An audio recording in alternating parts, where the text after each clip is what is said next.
getting that, people can manipulate whatever, what scientific research done by the Ford Foundation to, with the angle on this or whatnot.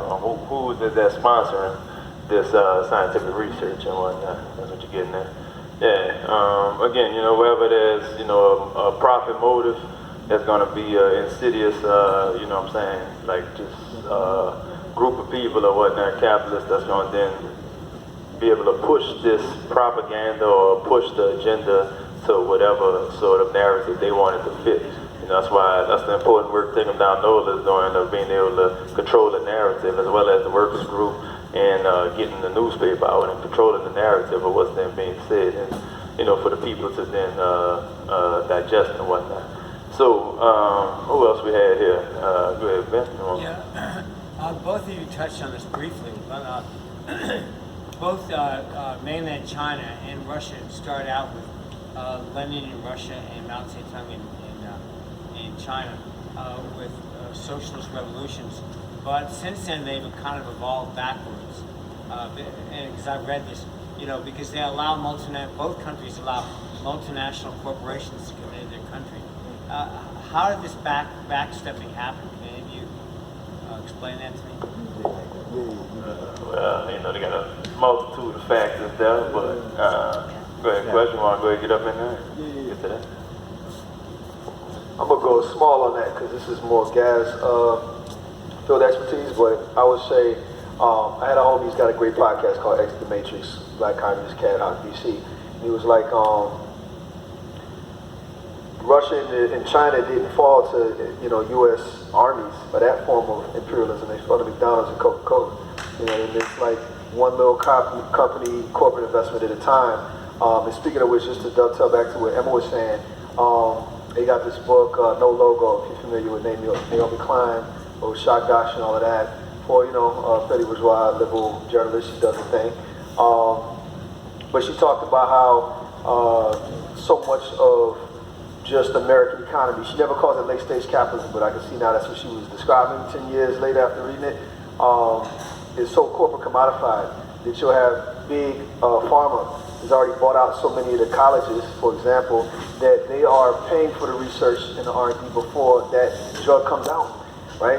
And so when you got like, I can't remember the name of this drug, but something I just heard about today, and then I found out that this movie, Constant Gardener, from back in the day, was actually making a movie spoofed off of this particular kind of chemical that they found is toxic and deadly. It's supposed to be it's glyceride, some crazy scientific that you probably know better than me.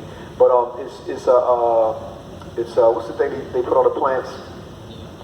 Glyphosate. Glyphosate is what you're Glyphosate, yeah. So basically they Roundup, yeah. So they're using that stuff, and on a corporate grassroots level of them creating that stuff, at least how the movie tells it, they were experimenting on African people. You know what I'm saying? And so you got legions of people dying behind them doing this kind of completely criminal, completely genocidal research, and that's research so that they can validate something they put on the market, and then makes their stock portfolio go up. But that's all a part of late-stage capital. That's the same company that produced Agent Orange, Monsanto. Okay, yeah, makes perfect sense. Monsanto. So that's Dow Chemical. Dow Chemical has to do that part. Agent Orange was made here in the world. Well, yeah. Of course, Ben is raising, a very important and large topic. What happened? What happened in the Soviet Union? And, the narrative of it is usually very superficial. We just need to know that, first of all, that both China and what was Russia at the time, not even the Soviet Union, which was not just Russia. The Soviet Union was the Union of Soviet Socialist Republics, each one of them having a lot of autonomy and yet federation with each other based on a socialist mode of production, extending all the way to the east.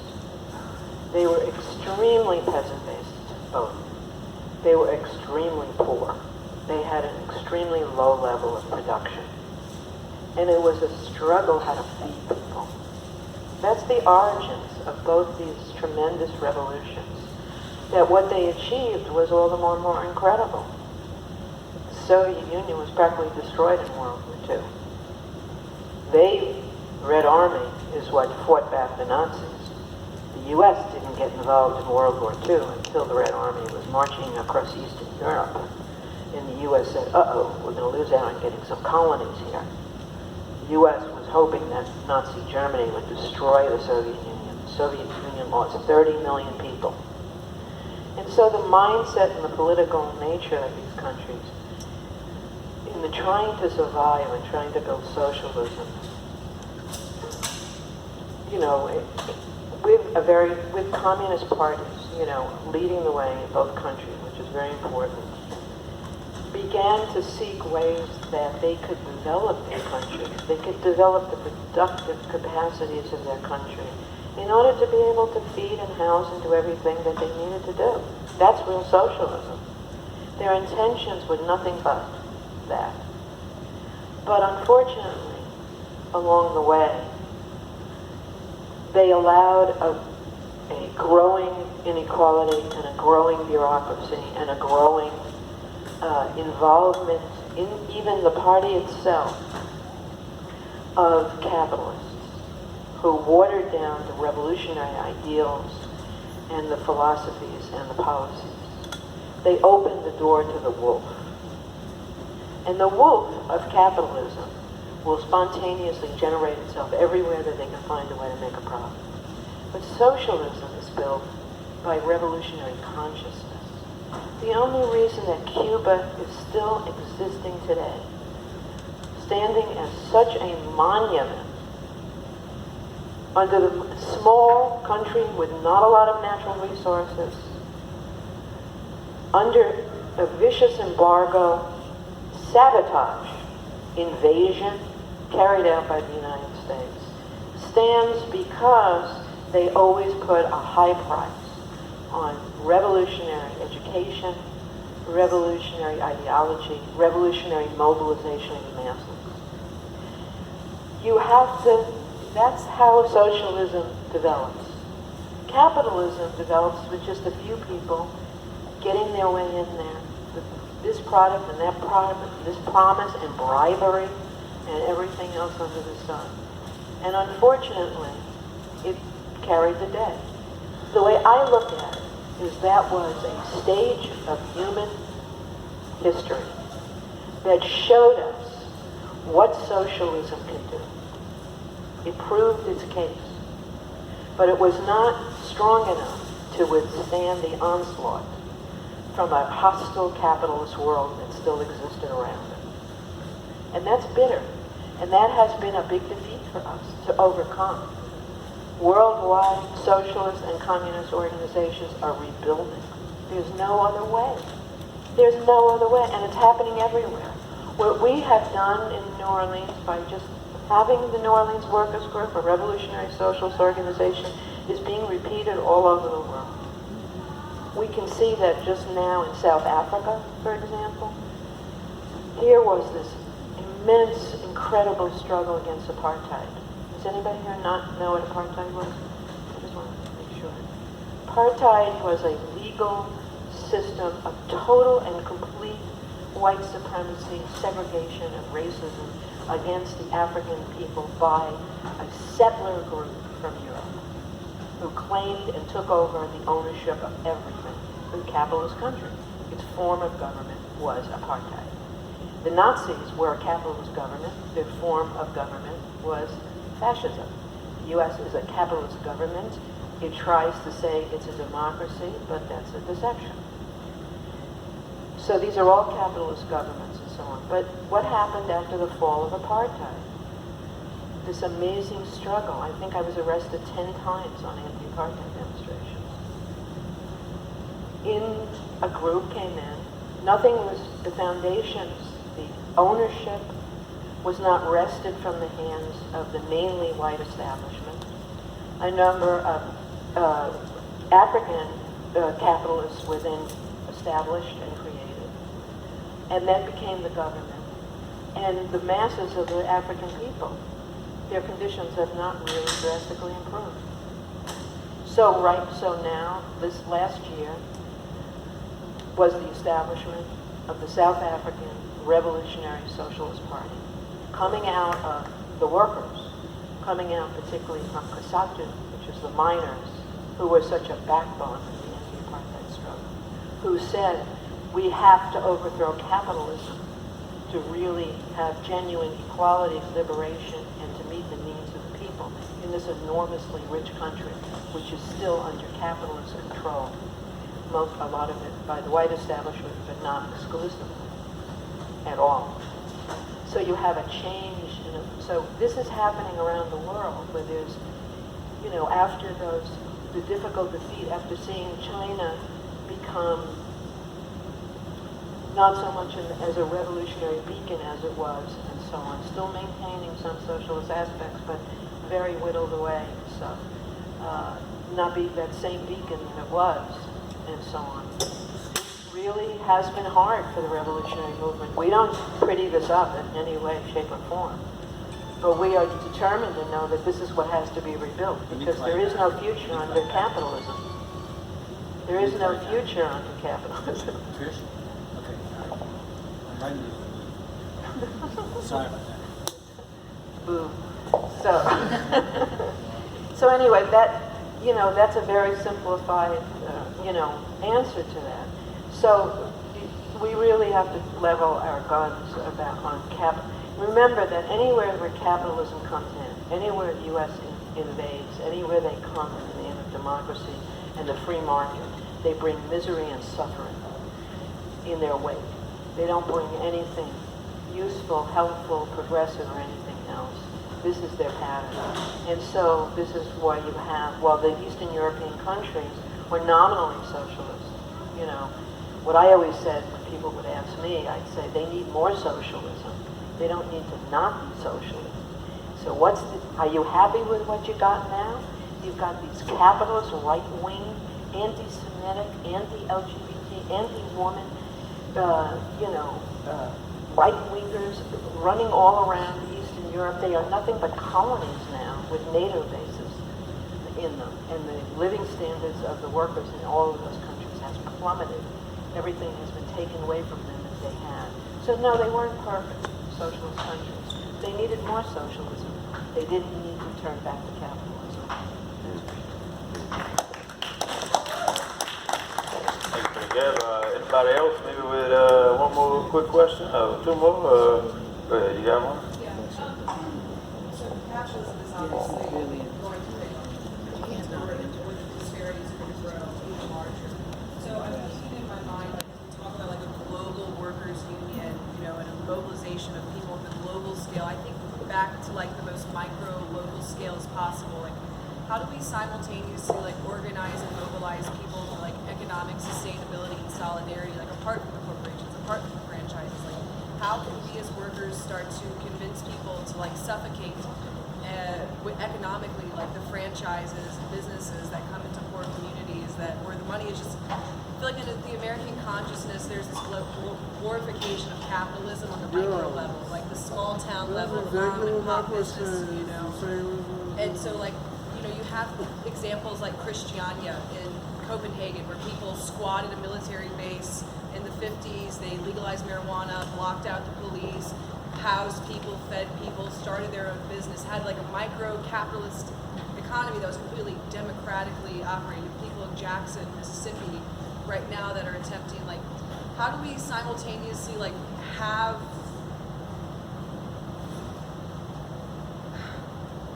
neighborhoods working on the project of true socialism on the micro level while working on the global level for this big take back? Meaning, how do we take back the hood? Yeah, you're talking about like, how we unplug the matrix, you know what I'm saying, and build that other thing that we're looking for. I know, go ahead, yeah.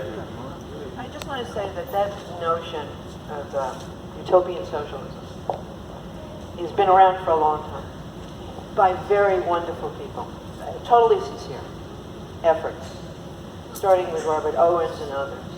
These were really big efforts to try to have democratic factories, to have communities that were not based, to have collective ownership by the workers. Every single one of them got destroyed by global capitalism that surrounded them.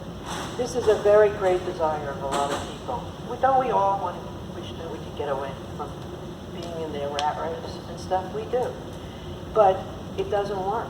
That's the problem. It's not because we determine it, we in the workers group think it's a bad idea. We know it's because the capitalists think it's a bad idea. And you can't compete. Some places they set up something, maybe a locally owned food store and so on like that, but people don't have enough money to shop there. So we go to Walmart because it's cheaper, because Walmart is this old uber capitalist enterprise that by virtue of technology scours the globe and the earth, and then is able on a mass-produced level to have cheaper prices and cheaper salaries, of course, and so on. And I'm not promoting Walmart by any means, believe me, but you can't tell people that don't have enough money to go shop at some expensive seeming co-op and stuff. That is not maybe even that. But it's the desire to do that. That desire has to be transformed into, and even when you have some place where like people say, well, I'm going to have to do some farming and I'm going to do this, you still have to go and utilize the services of other workers who are being exploited. You still do. You still can't ignore, global warming. You can't ignore imperialist war. These things come down on the heads of us, whether or not we want to try to remove ourselves, think that we can achieve economic sovereignty, as is, sometimes thought of. But it's and the feeling of wanting to do that is what we all want. Everybody wants that, to get out from under capitalist market. But these experiments have happened again and again and again, and they have been crushed, not from no heart, not from lack of sincerity, not from lack of the effort that workers have put into these enterprises, but they've been crushed by the capitalist market around them and the surrounding events that have. We need to liberate the whole system in order to be for everybody. We can't say, I'm going to grow my vegetables, but I don't care if the sanitation workers in New Orleans are getting screwed, my neighbor down the street, and I'm not doing anything about it because I got mine now. There's an aspect of that. And we want to see everybody. But the feeling of wanting that, we all know the feeling of wanting that. But this is what history has shown us, in that it doesn't happen. It eventually gets destroyed. See, and like what you're getting at, Bam, is so it's one thing for us to have the bikes and be on that tip of going green, but we also gotta get the hands out of Shell and Exxon and BP out of the Gulf of Mexico, because it ain't gonna be just on us just riding bikes and because don't get me wrong, that's the route we need to go. But it's a case of where you got to get the factors of production from out of these big capitalist industries that's going to continuously on a mass scale level. And so it's on us speaking out against that, fighting against that, doing the sit-ins, doing the, pushing these politicians more to the left and more progressive measures. So it's not a matter of, they're providing jobs, You got way up in Mossville, Louisiana, where they had that South African gas company, chemical company, came through, and Bobby Jindal reported on it as the biggest job expansion in all of Louisiana. This is back in 2011, and next thing you know, they got chemical plants all around, these people's homes, and the people, they were deceived as to believing that, boom, there's more jobs for us. That's the way that they hustle you, and they say it's going to be more jobs, better jobs. People here in this southern region determine the quote-unquote good jobs or the high-paying jobs as the ones that are most hazardous to the environment, with the oil and chemical companies. And so it's on us going to that and, making them recognize that there's more naturalistic, wind and solar and, green plans, but we can't have no more of these, just petrol and chemical businesses that straight exploiting the land, exploiting the people. So, it's a duality, man. Do those little things there, but that can't be it. It gotta be the next step, and that's taking the factors of production out of these giant companies' hands.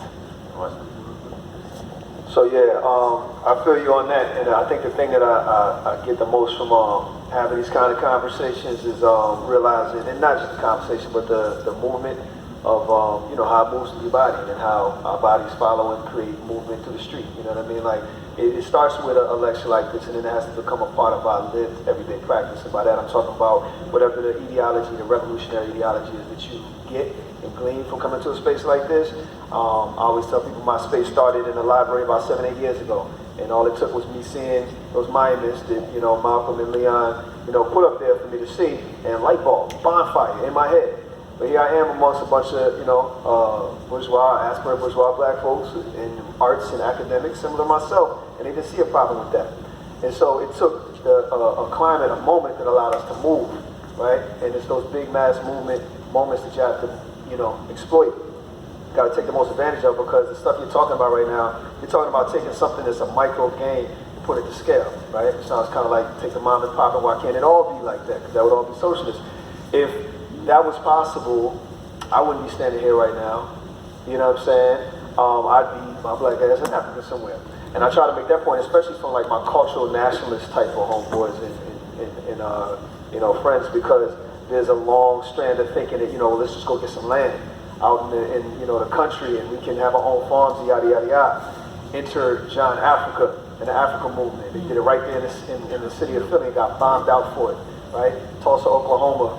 And the list goes on and on and on. There's never a time where capitalism is going to be okay with you just creating an alternative, because that word gets out. It's the same thing as running away from plantation. Exact same thing. And so, by any means, you're going to find that every time that happens and it shows some kind of alternative to the capitalist system, it's going to be sniffed out, and nowadays droned out, bombed out. And that's that. So, I guess the only answer I've gleaned from this is there is no simple answer. It is going to be a long, decades-long work. Centuries maybe even, but it takes, because it's going to be that much, that means we can't afford to do even a little bit less. We got to actually do much more. And what we're doing right now is creating a space where, you know, revolutionary consciousness gets to grow. We get to expand our knowledge of it. We get to expand all of our knowledge of the history of what's worked before and what's things that we can apply now. So when we see a moment come up, 99% of the population might be misled by it. They might see the first black woman man, think we good. First black president, we good. But if you have the kind of consciousness that knows what's behind that mask, then we can keep organizing to make the real kind of change we make. Any other questions, comments? I mean, I guess like what you're saying, what we can do right now is try to change the consciousness of people. Because what she said just really struck a chord in me. When she said like capitalism is really glorified, and me and my mama talk about this all the time, like. Even organizing the poor, like in New Orleans, you see this all the time. Like people will be like, okay, you know, you have a Ford, I have a Honda. You know, I'm better than you. You know, you have a Chevrolet, I have a Volkswagen. But yet they're making the same amount. You know, you have people like working 50 hours a week, but they don't mind struggling just because they think they have something. You know, so it's like the problem is how do you like awaken people from this. Like this brainwashing, this like zombified state that they in. Like people, it have to be something that could be done, like where they can see tangible. You know that the way things that they're living right now is not right. You know what they have, they really don't have. You know, like that's my thing. You know, like I'm awakened, but what can I do about the other people? You know, that's really just. I'm out there, John Works Group, selling paper. There you go. Working for it, yo. Get that information out. Get that information out. I mean, consumerism is the lowest hanging fruit of capitalism. Because we're just buyers. You know what I'm saying? We buying half the time leftover stuff. And we use that, it's like, you know, Kanye, when he had half a brain left, he used to say things we buy to cover up what's inside. You know what I mean? And the more you beat people down and oppress them, it's the easier for them to gravitate towards a trinket. You know? But what we try to do with the workers' voice and with this kind of thing is show them all of the messed up design behind the trinket, you know? And I think it's great even that y'all have stuff on Sunday because that's when most people are free. But even like now, y'all have people like, oh, I'm watching the Saints game, or, you know, I'm not coming. You know, it's sad, but like you have to keep fighting. I know, you know, to change people's minds, you know, in their hearts, but it just make you feel some type of way because it's like you say, you just wish you could go to Africa like me. I wish all the time. I wish I could just move to Greece or UK or somewhere. You know, we all feel that way sometimes. You gotta join us. You gotta join us. It's a slow burn, brother. It's a slow burn. It's not something that's gonna happen overnight. We just gotta keep sticking it out. And that's why I made the point. We got Vonna got some moving. Come on. I just want to say, I think in my own like working through it, the best thing is to just like keep living. Give her the mic. And pointing out the contradictions that you can point out in conversation with people. So just you being who you are, and you know, speaking from through your lens of consciousness, and having the people around you see you being consistent in that, I think is a really good agitator sometimes, to be like, you know, people see that, and it's encouraging to see somebody who they know, who has been speaking the same thing, kind of helps to shake them up and wake them up. So consistency and pointing out contradictions. Absolutely. Real quick, I just want to reiterate the fact that, again, Taking Down Nola did the work to get these miners down, for example. And when we stood in that, well, the different times that we got that information, it didn't mean nothing to but a few people getting that information, right? But when we turned that moment to a moment of Black Lives Matter, and we saw that black people were dying